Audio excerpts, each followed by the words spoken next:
या हम लोग कक्षा 12 के बहुविकल्पी प्रश्नों की ओर चलते हैं। हम लोग चैप्टर 1 से शुरू करेंगे एनसीईआरटी के, और यह पूरी प्रक्रिया लास्ट तक चलेगी, पूरे चैप्टर तक चलेगा। हम लोग कुछ प्रश्नों को आज लिए हैं, इसके आगे अन्य प्रश्नों को लेंगे। तो चलिए पहला प्रश्न हम लोग देख लेते हैं।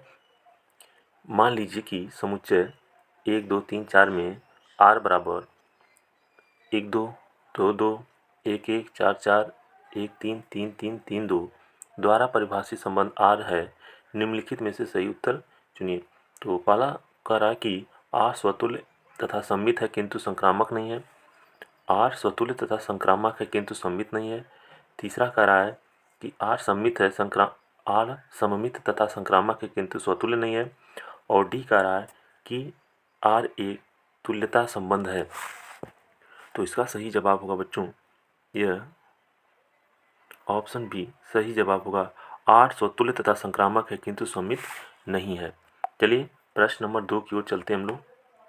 प्रश्न नंबर 2 क्या दिया है।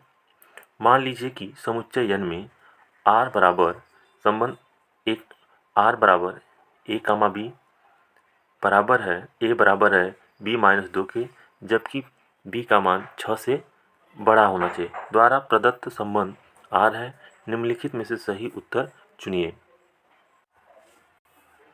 ऑप्शन है 2,4 belong to r, 3,8 belong to r, 6,8 belong to r, 8,7 belong to r। तो सही जवाब होगा इसका option C 6,8 belong to r, जो कि 6 और 8 का संबंध r से है। चलिए प्रश्न नंबर 3।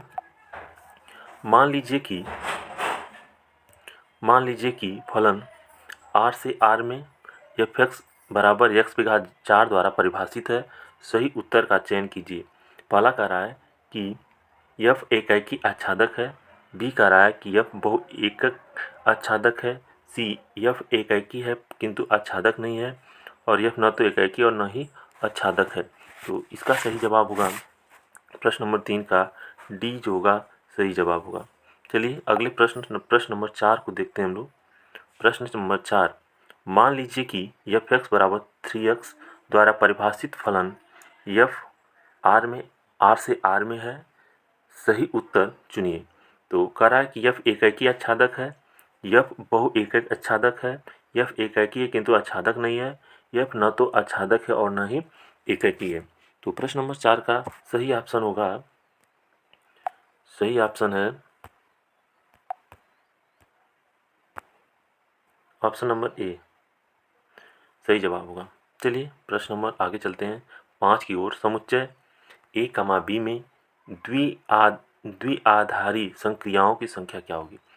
तो द्विआधारी संक्रियाओं की संख्या के लिए देखिए, इसमें a, b कितने हैं। मान लेते फलन यस है, तो यानी यस बराबर कितना हो गया 2। तो सूत्र होता है 2 पे घात 2 गुणे यानी यस मतलब 2, तो 2 पे घात कितना हो जाएगा 2 पे घात 4, और 2 पे घात 4 का मान आएगा ऑप्शन नंबर बी होगा 16।